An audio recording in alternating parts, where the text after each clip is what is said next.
कलम 18 आर्टिकल 18 हे समानतेच्या हक्कातील शेवटचे कलम आहे.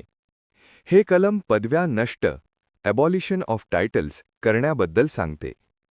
आपल्या देशात कोणीही खास किंवा वरचढ मानले जाऊ नये आणि सर्वांना समान सामाजिक दर्जा असावा हा यामागचा मुख्य उद्देश आहे. कलम 18 मधील मुख्य तरतुदी 1. पदव्या देण्यास सरकारवर बंदी. राज्य, सरकार कोणत्याही व्यक्तीला कोणतीही पदवी देऊ शकत नाही. मात्र याला 2 अपवाद आहेत. लष्करी पदव्या, मिलिटरी टायटल्स, उदाहरण जनरल, मेजर, कर्नल. शैक्षणिक पदव्या, अकॅडमिक टायटल्स, उदाहरण डॉक्टर, पीएचडी, इंजिनियर, प्रोफेसर. या 2 क्षेत्रांव्यतिरिक्त सरकार राजा, महाराजा, राव बहादूर अशा जुन्या पदव्या देऊ शकत नाही. 2.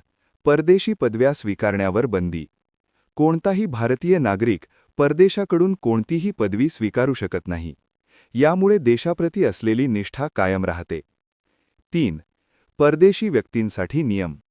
जर एखादी परदेशी व्यक्ती भारत सरकारच्या सेवेत असेल तर ती व्यक्ती राष्ट्रपतींच्या संमतीशिवाय कोणत्याही परदेशी देशाकडून पदवी स्वीकारू शकत नाही. 4. भेटी आणि पदे.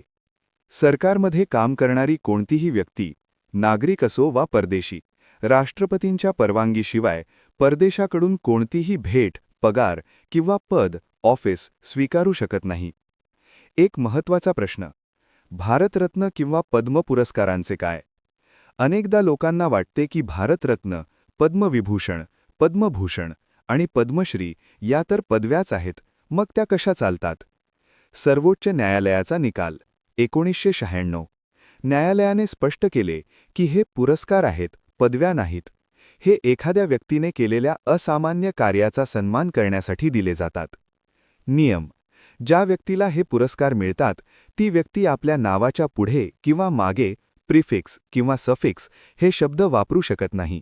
उदाहरण भारतरत्न अमुक अमुक अशी पाटी लावणे किंवा लेटरहेडवर वापरणे बेकायदेशीर ठरेल. हे कलम का महत्त्वाचे आहे? ब्रिटिश काळात सर, राय बहादूर अशा पदव्या देऊन समाजात भेदभाव निर्माण केला जात असे. कलम 18 मुळे असा कृत्रिम भेदभाव संपला असून प्रत्येक व्यक्तीला समाजात समान दर्जा मिळाला आहे. थोडक्यात, कलम 14 ते 18 ने आपल्याला समानतेचा हक्क पूर्णपणे समजावून सांगितला आहे. तुम्हाला हा व्हिडिओ आवडला असेल तर लाईक करा, शेअर करा आणि चॅनेलला सबस्क्राईब करा.